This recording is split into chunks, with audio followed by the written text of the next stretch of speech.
you been avoiding conflict lately? Are you afraid that if you speak your truth to someone, you might damage the relationship permanently? Is inner conflict eating you up inside? Maybe you're thinking one thing, but doing another, and you just can't seem to get your head and heart to line up. As humans, we all deal with conflict.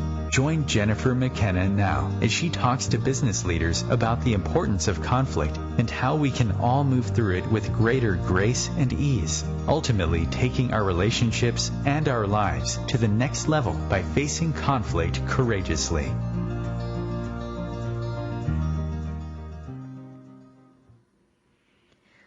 Welcome to the show, Conflict Rising, everyone. It's Jennifer, and today we're talking about our confusing relationship with food. So each week we talk about conflict-inducing topics or subject matter, and that can be anywhere from what's causing us internal conflict to what's causing us external conflict. So we cover a very wide range of topics each week.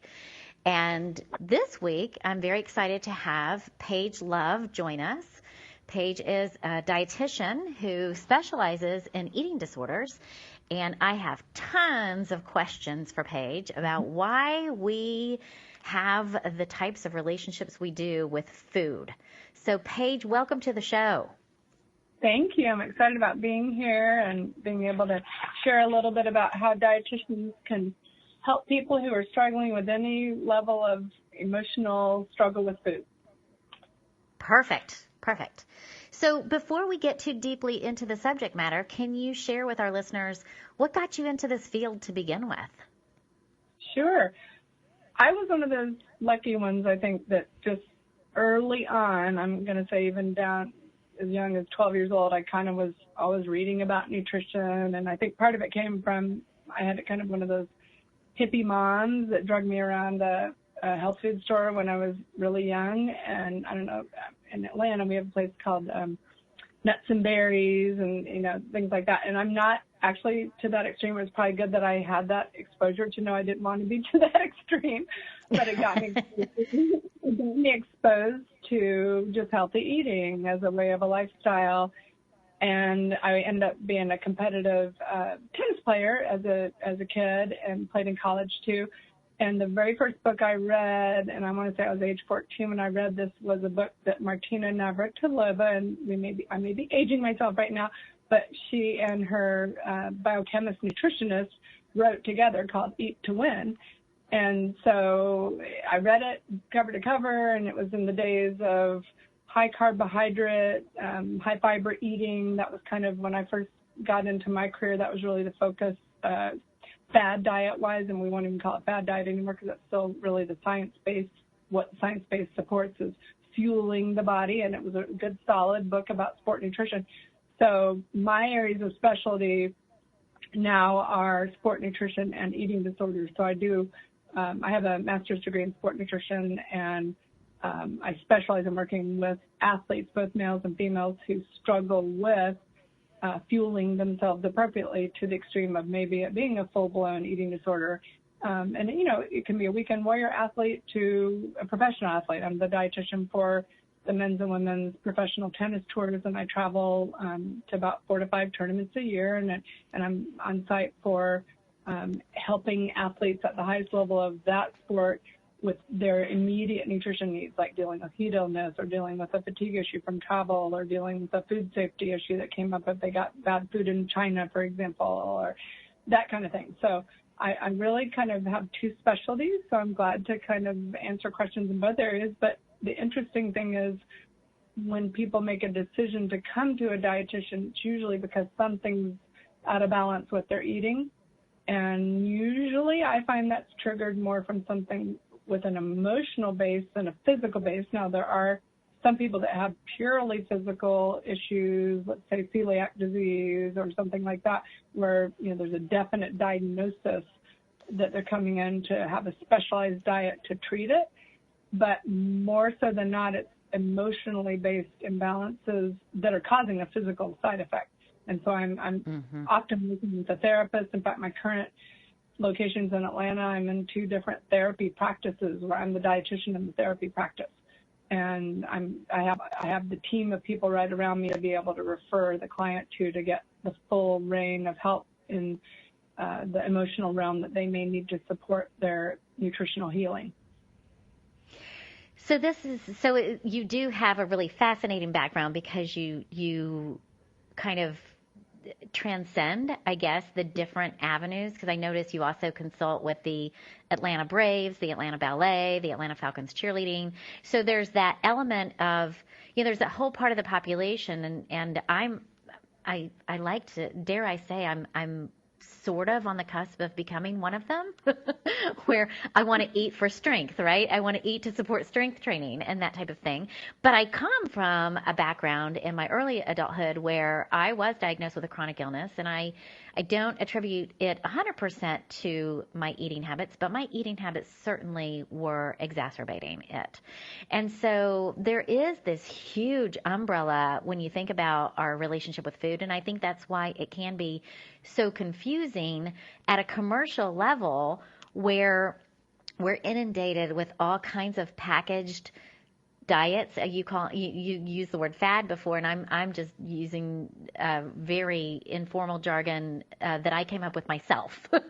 So I don't know what the right framework is for my vocabulary on this, but as a consumer, I see all the time through ads in multimedia efforts to convince me to eat this particular diet or that particular diet. And there's all these different ways to actually fill your entire kitchen with a well-branded selection of foods from those diets, and we could go down the list of names, Atkins, Weight Watchers, what else is there? The Miami Beach. I have no idea. I haven't done any of them, but I'm so fascinated that we've commercialized our eating habits in this way. And so I'd love for you to unravel so much of what drove this industry. What do you believe drove this industry, and who do you think its real target should be? Well, that's a very broad question, but as far as what's driving it and why, this is a weight loss, if we just look at the weight loss side of it, the weight loss industry is a multi-billion-dollar industry, is that we struggle with obesity in our country. We're one of the leading countries with, a major epidemic proportion of obesity. So, and in my opinion, a lot of obesity comes from emotional disordered eating at the base of it. And I think a lot of people aren't seeking the full type of help that they should need. But we're also in a society where people want the quick fix. So as you know, being in a business where there's even maybe marketing ads in your own type of radio show, the quick fix, the magic bullet is what draws the person in. And so I think years ago, decades ago, the quick fix with a diet that might promise quick weight loss, whether or not it's maintainable or healthy, has been kind of the crux of the demise of this industry, in my opinion.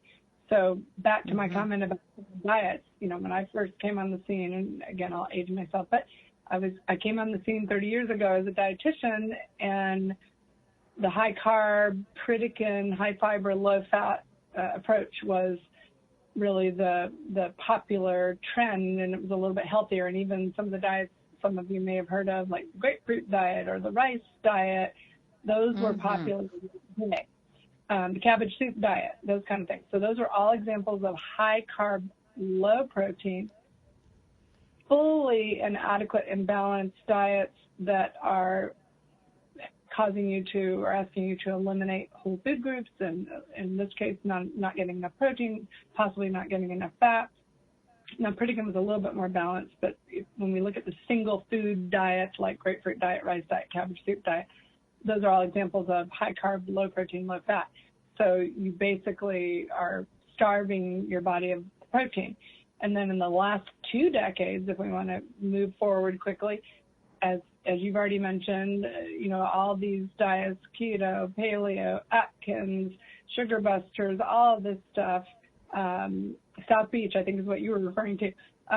These are all higher protein, lower carb diets. keto being the latest, and high fat, high protein diets. The science does not support that these are safe for long term. People do lose weight quickly in a very short time period, and if someone was to do one of these diets and then return to pretty healthy eating habits, they may have very little physical negative side effects medically. But long term, these are quite depriving of the body and cause you to lose a lot of water weight, muscle weight, and really throw your entire hunger, fullness system off. So I just think what's driven this is the need or the desire to, as we see in any other area of our culture, have it now, have it quickly, and get that weight off as fast as possible. And what I remind a lot of my clients is that it takes time to lose weight when you're losing real excess fat tissue that you've slowly been gaining over time. And that I often find successful weight loss rates mirror the rate that someone gained weight. So for someone, that's the body's physiology. So if someone did gain rapidly, their chances of being able to lose more rapidly are higher. But what research also tells us is that for most adults, losing weight at a rate of 1 to 3 pounds a week is the safe, and 3 being really on the high end. Men can sometimes lose that 3 pounds a week. The safer rate of weight loss where you can actually be losing the majority of the tissue being lost in the form of fat. When you're losing faster than that, you're losing muscle, potentially even organ mass. The body doesn't selectively only lose leg and arm tissue. It's losing evenly throughout the entire body. So when you're losing 5+ pounds a week, which many people do, starting an extreme diet like the ones we've been talking about, they're losing some essential functional mass that also contributes to a healthy normal metabolism. And by the end of this diet, they are zonking their metabolism and setting themselves up for regain, and really haven't addressed the crux of the issue with their poor eating habits. They've just got a quick fix Band-Aid on top of probably a lot of emotional baggage with their eating habits that may have even started at early childhood. So it's a long run to shift these habits. Yeah.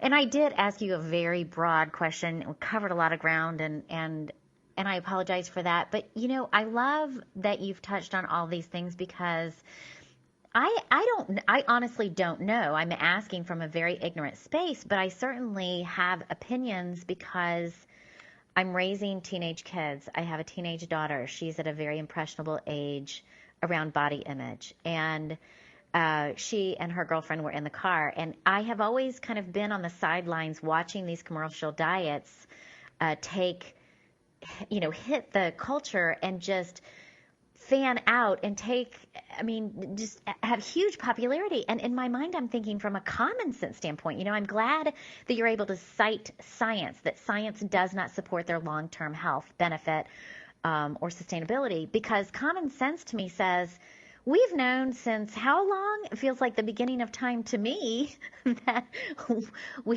need a balanced diet. Eat your fruit, eat your veggies, eat your carbs, eat your protein, right? And your fats. And I'm going to date myself because I go back to elementary school days where we had our little, FDA approved charts in our classrooms in elementary school. And, so I said to my daughter and her friend one day, guys, it's not complicated. If you listen to all that, it makes it so complicated. It's not complicated. So why, Paige, do so many human beings complicate it? Why do we resist the simplicity of a balanced diet? Because it takes work, it takes time, and you're talking about shifting ingrained behavior patterns that for a lot of, I see a lot of people from, teen years through, middle ages. And for a lot of the people that come to me for the first time have never seen a registered dietitian, and they're in their 40s or 50s and addressing a 30-year issue with being overweight or disordered eating patterns. That's 30 years of behavior patterns that they have ingrained, and that's going to take hard work. I think most people can relate to the idea of going into therapy, psychotherapy, and maybe addressing, some kind of familial unhealthy pattern that's occurred, or, trying to shift something in your life at a behavioral level. Eating behavior is a very similar thing. Again, has a deep-rooted emotional basis. And that's why I work hand in hand with therapists and really feel that the importance of a treatment team that encompasses a dietitian, a therapist, a physician, or it might be a pediatrician if it's a teenager, and possibly even a psychiatrist if there's a need for mood, psychotropic medication to help the situation. So yeah, well, I love that. Yeah. So in my career, I do behavior change in the workplace. So I work on corporate culture, and I do understand how deeply ingrained in that neural system those beliefs are, and they drive the behaviors. So I can completely track what you're saying and how intense, right, that therapy can be to undo all the damage of that conditioned behavior. So when you're working with clients and you get to the base of where the conditioning began and where the beliefs are that are disempowering them and causing them to eat in unhealthy ways, do you find that it comes back to body image, a self-esteem issue? What do you see most prevalent at the base of those behaviors? Those are some of the things. I think self-esteem would probably be a little bit closer to a core issue that then would impact someone's body image. But I think it goes even deeper to one of the first questions I ask when somebody comes in my door, and I have an hour and a half initial consultation. I do quite extensive psychosocial history related to someone's eating and family eating history, is that it's often related to, how they were brought up around food. I cannot tell you how many people will say, my mom was dieting my entire time as a teenager. She put me on my first diet when I was an adolescent and slightly overweight. So it's ingrained at such a young age. And I'm not blaming moms or females in general. It could be a dad as well who might have struggled with weight and also was dieting. We also have a lot of diet talk going on in our household, as you're mentioning all these popular diets. Well, it's a common topic of conversation. Some in families and in our households, whether it be within family or with a husband and wife, there's a lot of talk about what's good, what's bad, what we should have, shouldn't have, what diet they're on, food choices they made, how much weight they lost. That's a lot of triggering talk for a lot of people out there, and it also puts an undue amount of focus on food and weight. So I try to help normalize a lot of that.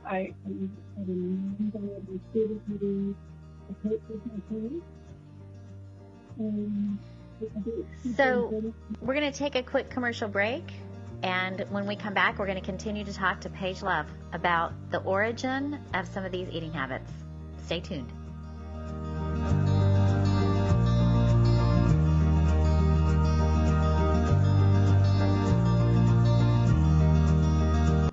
Connecting you with the best of the conscious minds in the world. OMTimes Radio. IOM FM. OMTimes magazine is one of the leading online content providers of positivity, wellness, and personal empowerment. A philanthropic organization, their net proceeds are funneled to support worldwide charity initiatives via Humanity Healing International. Through their commitment to creating community and providing conscious content, they aspire to uplift humanity on a global scale. Connect at omtimes.com. OMTimes, creating a more conscious lifestyle. I'm Kathy Williams, host of Sexy Mom Abundant Life radio show on Thursdays at 5 p.m. Eastern, 2 p.m. Pacific. On the show, we explore living abundantly in every area of your life. Ways to let go of limiting patterns and beliefs and to step into the flow of creativity and possibility, knowing you are supported by the universe.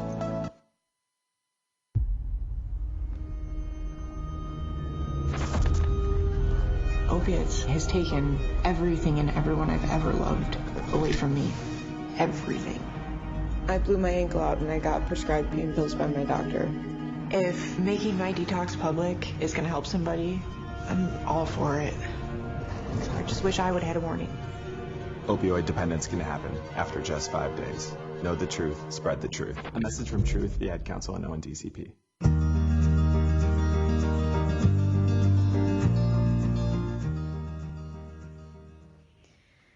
Welcome back, everyone. We're talking to Paige Love, a registered dietitian, about our confusing relationship with food.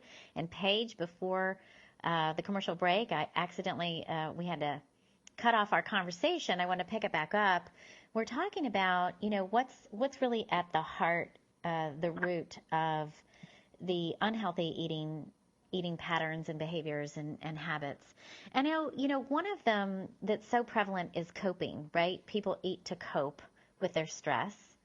Do you think that that's something they were conditioned to do, or do you think that in a way they're coping from some of the conditioned beliefs about themselves or their body image? Like, where do some of these specific habits play out in your work that you see the most? I do think a lot of people were conditioned from a young age and saw modeling in their family systems for eating when they were stressed, eating when they had accomplished something as a reward, eating out of boredom. Now, I'm not blaming all families at all, but I think it's just something we've passed from generation to generation. And then obviously there are environmental influences too, like, you get into college and somebody, has a roommate that's got poor eating habits, or, as you've already said, I work with eating disorders. I had a college-age kid in recently, and they shared, well, I became bulimic when my roommate showed me how to purge for the first time. So that would be another example of more environmental influences. I even personally struggled my freshman year in college with just that, having all that cafeteria food available, having free reign to go up and get second servings. I'm a food lover. This is another reason why I'm in the field that I'm in. I love to eat, and I have a passion for food. I don't know that I call myself a foodie, but, probably pretty close to that. So when all of a sudden I had good food available to me in very large quantities, I started to feel like I was getting into a little bit of overeating, but because I was able to kind of rein that in pretty quickly and be aware that, my body was responding in an unhealthy way, I was like, oh, okay, I've overshot it a little bit. That little safety gauge I described to my clients kind of went off in my head and said, okay, this is too much, and so I was able to kind of backtrack and increase my activity. And I was also a college athlete and very hungry and doing a heavier level of training than I had ever done before. So I was extremely hungry and just trying to make that transition to college athletics on how much food I actually really needed. So I do think this happens sometimes, that people need, as they go through transitional life changes, they need time to adjust and make that transition healthfully. And if you've had healthy upbringing and modeling to be able to sense when there's a need to listen in to what your body's telling you and make a shift, then that transition happens earlier. If you haven't had that healthy modeling, you might have a tougher time and may need outside help and guidance in achieving that. Mm-hmm. So those are little snippets of examples of things I hear, but I think you hit the nail on the head in talking about an adjustment to stress. So when there's a stressful change that occurs in our life, and for a lot of people that might be transitional life change from grade school to high school, from high school to college, from college to living independently, from living independently to moving into a marriage situation, from getting married to having your first child, moving into middle age. I don't mind sharing that I'm in the middle ages and went through menopause and developed hypothyroidism, and my weight shot up again. And so I immediately realized it was happening, sought the right medical support, adjusted my diet, and I didn't do any of this perfectly. I'm right there with the rest of us, but I had to readjust and change the way that I was doing my eating at that time as my metabolism was slowing down, and I wasn't as active, and I had orthopedic issues that prevented me from being as active as I'd like to be. So these are all examples of little life changes that for some people are very difficult to transition through and stay status quo with their body. Most people struggle with this.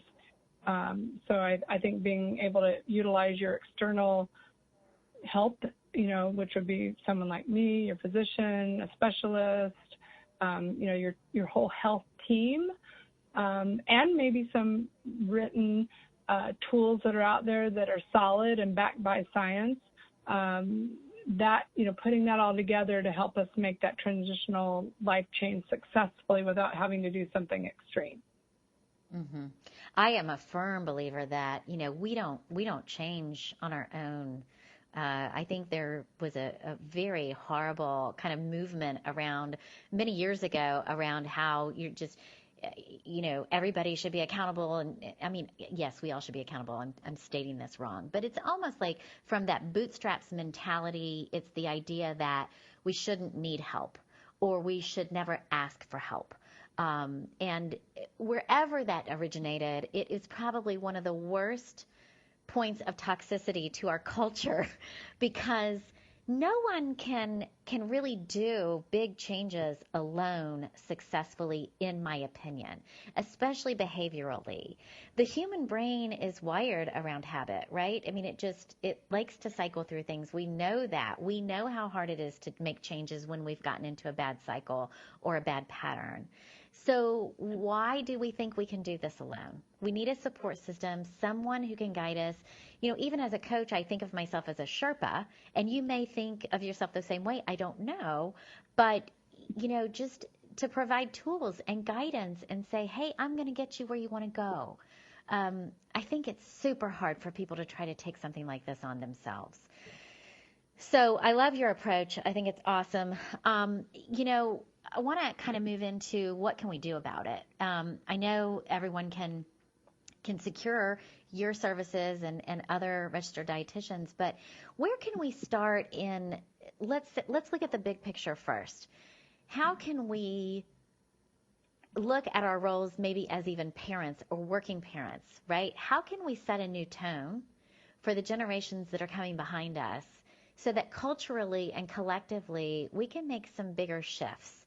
I'm sure it starts at the micro level with our individual behavior, but I'd love for us to make a big commitment to kind of shift the things that cause it to begin with, which you spoke about earlier in the show, which is, what mom told me or what mom did, or, we all picked up patterns. I didn't have an eating problem, but I certainly smoked a lot of cigarettes in my day, right? Everybody has something. And where do we begin? Where do we begin on the practical level, Paige? Help us out. Tell us what to do.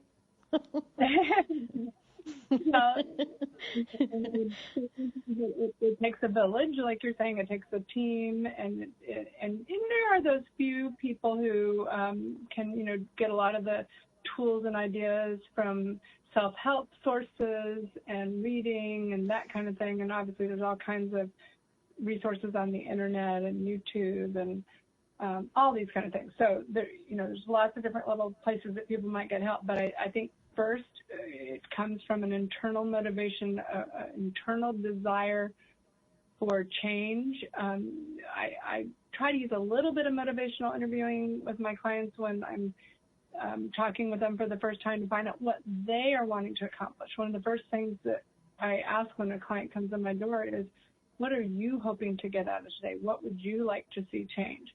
And then I also will kind of, as I'm reviewing their medical history, ask them if they have a whole battery of things going on, what's the area that you want to address? What's first on your list? Is it fatigue? Is it your tummy issues? Is it that you want to be a better athlete, more powerful, gain muscle, lose body fat, whatever it might be?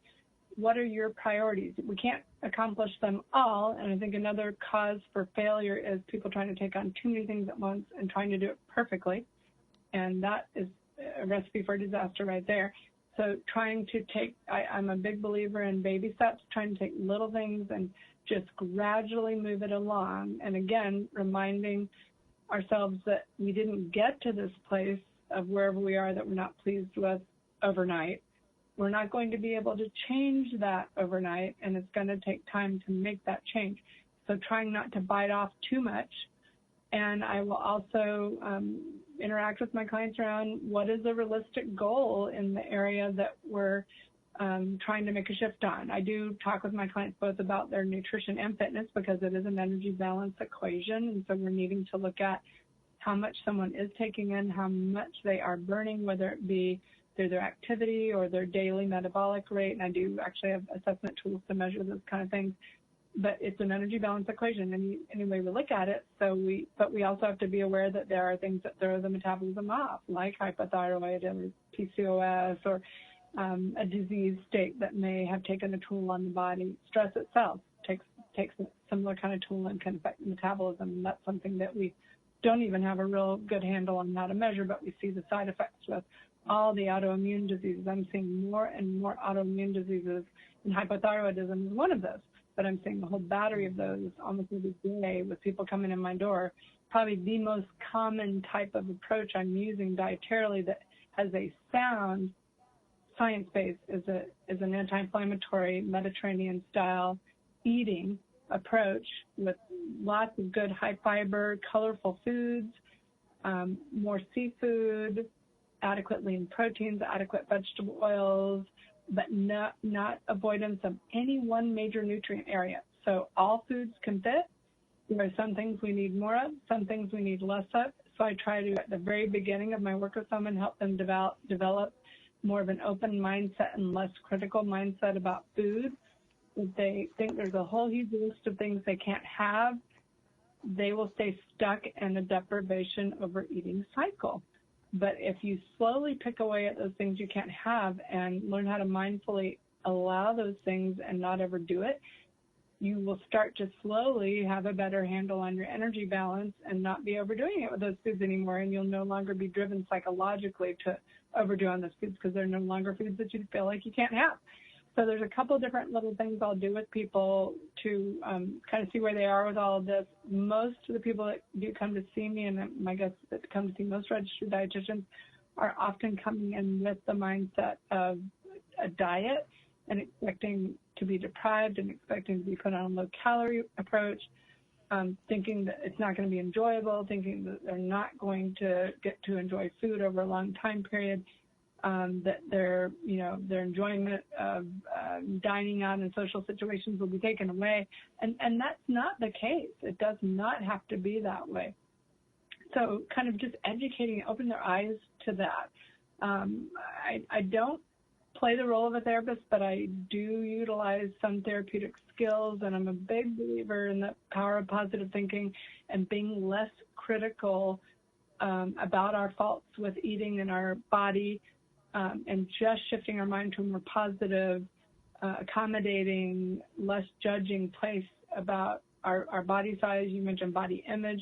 I do body image work every day with clients in very small ways, whether it be having a simple goal of not beating yourself up, not critiquing a certain part of your body negatively as often, maybe trying to divert that to the function of that part of your body, or another way that part of your body serves yourself, or just coming up with one positive body statement a day.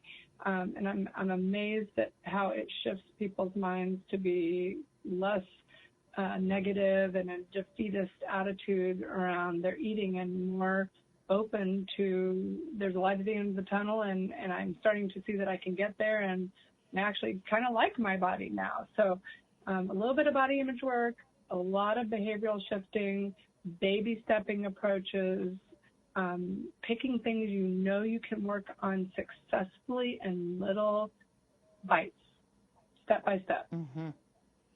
I love it. And, so there's the mental framework piece of it, right, where there's the belief system that sets up the bad behaviors, and then there's the application, the practical application, and sometimes that application it's like I'll just create all these mental roadblocks because it's just too hard or whatever. But so I guess, when I think about how I work with behavior change in the workplace, and I'm hearing you talk and I'm looking at so many of the likenesses, because I am a huge proponent of positive thinking. I have said on the show many times, I fundamentally believe that at the base of every decision is a choice between fear and love. And when we are body shaming ourselves, or we're not loving ourselves, and we're building upon disempowered beliefs, we're in the fear space, right? We're afraid we're not enough. We're afraid we won't succeed. We're afraid of multiple things. But when we choose that positive end of it, it's like the other side of the coin, which is the blessing, the love piece, the light. It is loving yourself. It's developing a healthy relationship with food. And so one of the things I recommend to my clients, and I don't know if you do the same thing, but is to just kind of journal out some of your beliefs about yourself, your beliefs about food, about your relationship with food, maybe even the beliefs about the burden that you think food has created in your life. And try to drill down into what's inside of your mind that may be conscious or unconscious, but it's preventing us from the habits and the lifestyles and the relationships with food and other people that we really want. I also think that visioning, you talked about goal setting, and I think that's hugely important, but I also think that bigger than that is the vision. Where do you see yourself? Can you get a vision for how you want to feel, and from a vitality standpoint, how you want to feel about yourself from a self-image standpoint? Because I really think I've gone through a lot of behavior changes through my life, and oftentimes because of medical diagnoses, unfortunately, but it does make you stop and look in the mirror and say, is this really what I want? How did I get here? How do I get out? And creating that vision for me was the gateway to my way forward, because I had to want something badly enough to do the hard work it was going to do to change my habits. So do you do any of that in your work? Well, we're going to go to another commercial break. When we come back, we're going to continue our conversation with Paige Love about our relationship with food. Stay tuned.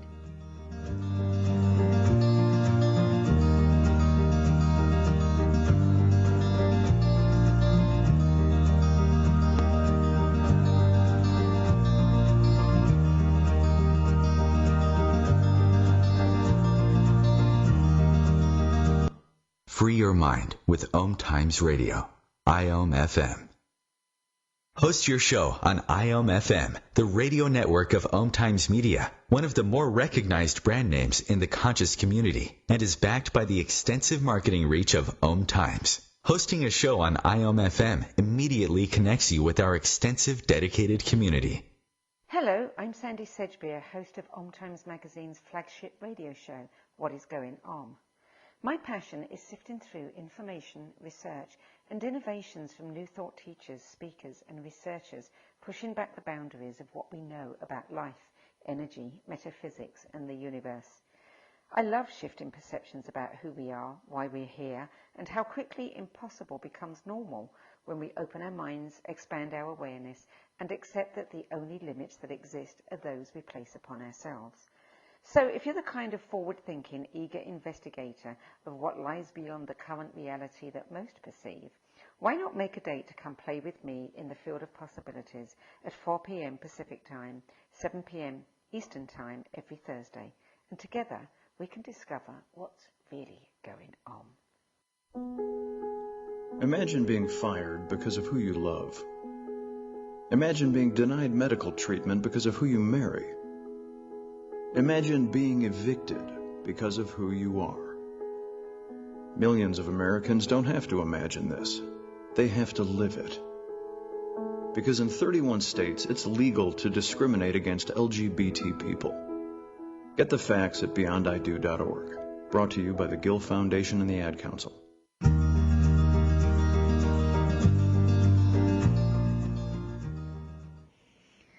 Welcome back to the show, everyone. We're talking to registered dietitian Paige Love about our confusing relationship with food. So if any listeners are out there who have been struggling with this issue in their lives for multiple reasons, whether you've had health issues or, just an unhealthy relationship with food and poor habits that you've been trying to overcome for years. We are talking to someone who can help you out. And that's what the show is about, is helping you work through those conflicts inside of yourself so that you can get to a place of peace and a place of greater health and vitality and happiness and a healthier relationship with food. So, Paige, I've got a kind of a practical application question. We've kind of run the gamut on all the different angles of this in terms of psychological and behavioral, and on the practical level, do you think that it would behoove people to channel energy toward collecting recipes, right? I'm as opposed to moving into these structured, standardized, commercialized diets. And I ask that question. It sounds like a really ignorant question, and I own that. But where my head is going with this is it seems like we live in a culture that we've all been conditioned on instant gratification. We want things now. We want them faster. We want them easier, more convenient. And that gets in the way of a lot of times of our health and happiness. We may get a short-term pleasure from it, but we may get long-term damage that we don't foresee. So when I conjure up the thought of a recipe, it sounds very old-fashioned, but I'm a working mother. My health is very important to me. The health of my children is very important to me. I work hard. I have a very, very busy schedule, and yet I don't want to fall prey into the quick fix over and over and over, because I can do that easily. Let me tell you, I could run on protein bars all day long and feel like a happy camper. And I know that is not healthy.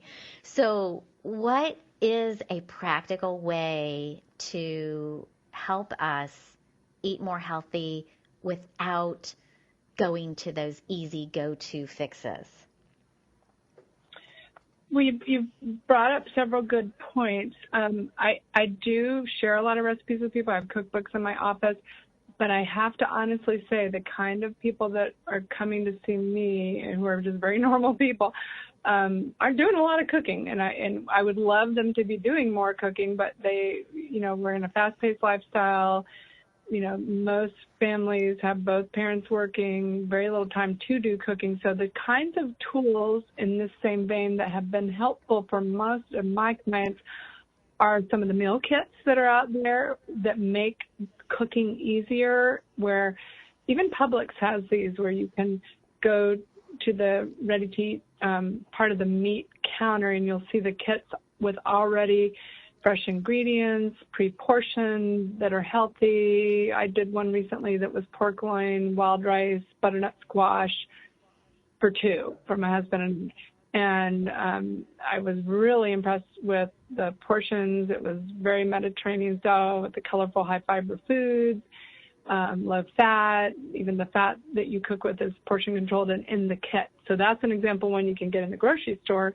But I'm sure you've heard of things like Hello Fresh, Green Chef, Freshly. These are, from being sent all the raw ingredients, farm to table kind of ingredients, with recipe cards with pictures of the step-by-step directions on how to do the basic preparation, to something that's already prepared and ready to heat. We have a popular company in Atlanta called Good Measure Meals, and they freshly cook healthy meals, and the meals are pre-approved by dietitians. They're balanced, they're Mediterranean style, high fiber, colorful, everything we've been talking about, just good, sensible, healthy eating, kind of portion-controlled foods. And you can pick these up twice a week, and you could do one meal a day, or you could do 3 meals a day, but all fresh foods, none of it's frozen, and you just heat it up, or you may not even have to heat, depending what the entree is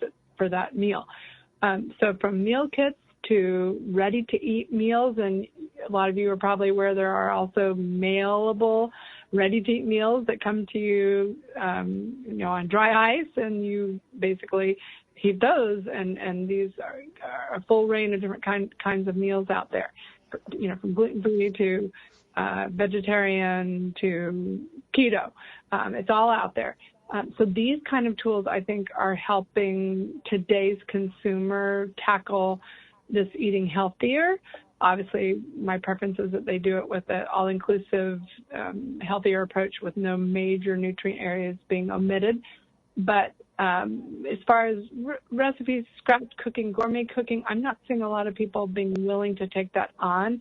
There are a sparse few that are, and those are the ones that dig into the cookbooks with me. But honestly, I have a lot of just very practical, quick eating, healthy cookbooks because so many of my clients need to be able to prepare a healthy meal in less than 20 minutes. And I can't tell you how many people come in my door that aren't eating dinner until 10 o'clock at night. This is not so atypical in our culture. So making it easier, and yes, doing more cooking at home, getting away from all the quick dining that's out that we all know has a lot more hidden ingredients in it than we'll ever know. And a lot of the fast food and dining out meals, not to mention the portions are supersized at most places. So having more control over your own eating. And for those of you who really want to look at some solid research on what works with healthy weight management, there's been I guess it's been going on for about 30 years now, a long-term longitudinal epidemiological study called the National Weight Loss Control Registry, where successful weight loss losers who were 100 pounds or more overweight and have been able to lose weight 50 pounds or more and keep the weight off, and I might be slightly off in those numbers, but I think I'm close, and what have been the statistical variables that have shown them success. Some of the most interesting variables are that people who are successful with keeping weight off dine out less than 2 times a week. The average person I see coming in my room dines out once a day. Some of the other variables were that people exercised an hour a day, not killing themselves, but, getting a good walk in, a brisk walk, or maybe an exercise class, but they did an hour a day of activity.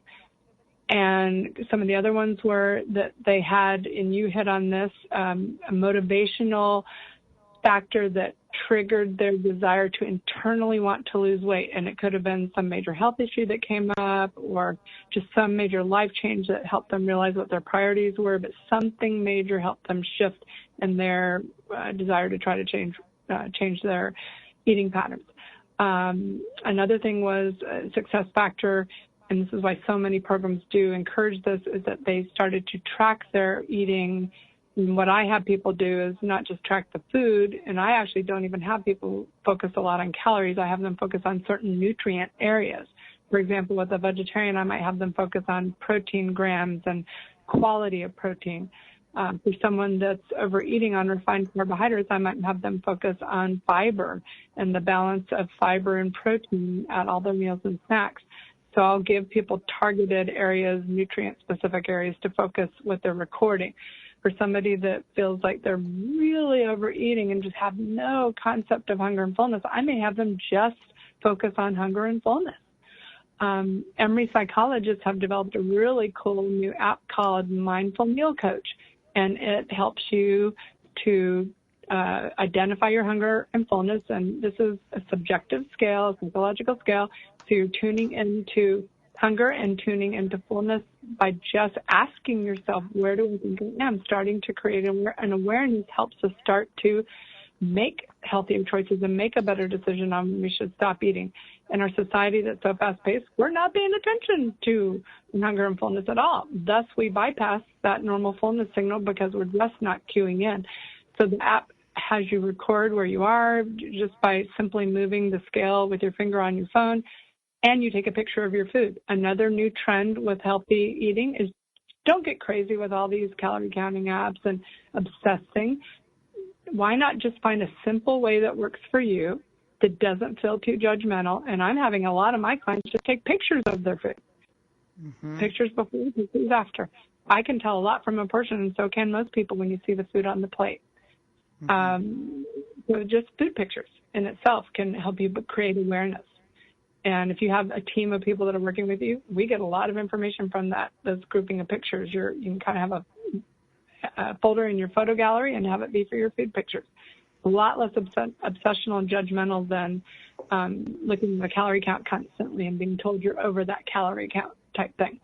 So I move away from the calorie counting kind of things and into more objective measures and awareness and things that will help with real behavior change. But the monitoring, the less dining out, the balance of food intake with movement, those were some of the most critical variables in this 30-year longitudinal research, and it's still ongoing. They're always looking for people to share.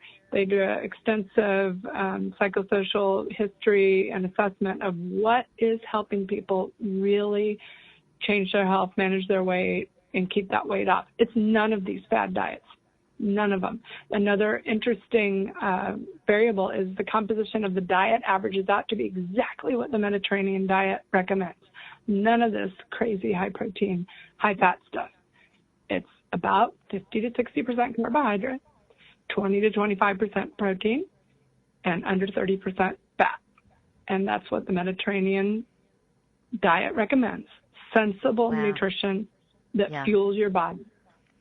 And if you think about it, Paige, aren't the people in the Mediterranean area healthy? Is there any data around that? I think about the times I've traveled and I think these people look, in general, they look healthier than Americans. So I wonder if there's a correlation there culturally. Out there. I know when I was in grad school, I remember learning about that there was lots of data about people who ate fish daily and how low the heart disease risk was for daily fish consumers. You know, Eskimos, for example. They've done some interesting epidemiological research on Eskimos, and, you know, they are eating those high omega fish daily. And, of course, those are fresh seafood, water fish, so it's wild-caught stuff. So we've had that data for decades. So, and that's a key part of the Mediterranean diet. So places where you're getting that fresh food that's not been processed, you know, and it's farm-to-table type eating, you have much lower disease risk levels versus, you know, the more modernized, urbanized parts of the world where people are eating on the go and eating more processed foods. Nice. I love it. I love it all. Thank you so much for all this really wonderful, beneficial information. You've given great insights and tips and tools. And I just want to reiterate one more time for our listeners, please stop the diets. Develop a really healthy relationship with food and get the support system you need, right? Create your vision. Look at something bigger than where you are, and then start where you are and make your way. As my friend always says, slow and steady wins the race, right? We don't need instant gratification. It is a pleasure principle. It is not a joy factor. And so I'm on a mission to help create the healthiest, happiest culture we can collectively. And so I hope all the listeners agree that you have given us a tremendous amount of invaluable information on today's show. So thank you. Before we go, can you share with people how they can find you? Sure. So I'm an Atlanta-based dietitian in private practice, and I have 2 locations in Sandy Springs and in Buckhead. And the best way to get to me is through my website. So it is NutriFit, NutriFitGA for Georgia.com. So NutriFitGeorgia.com. You can email me directly. It comes to my personal email. We'd be glad to help any of you out there who this resonated with today. We also have a number of free things that we offer. I offer a free emotional eating support group every Saturday, and I also offer 2 fun meal support groups, the Breakfast Club and the Dessert Club, to learn how to eat mindfully, address dining out issues and fears, and really to just learn how to broaden your horizons with trying new foods in a balanced, mindful way. And those are free support groups that I offer, all 3 of those. And I also offer a monthly mindful and fun movement outing. So lots of free things. Check out our website, and I hope to see some of you in the near future. Thank you so much for letting me join you today. Thank you so much, Paige. Take care. Thank you. And we'll talk to everyone next week on the next episode of Conflict Rising. Until then, take good care of yourself.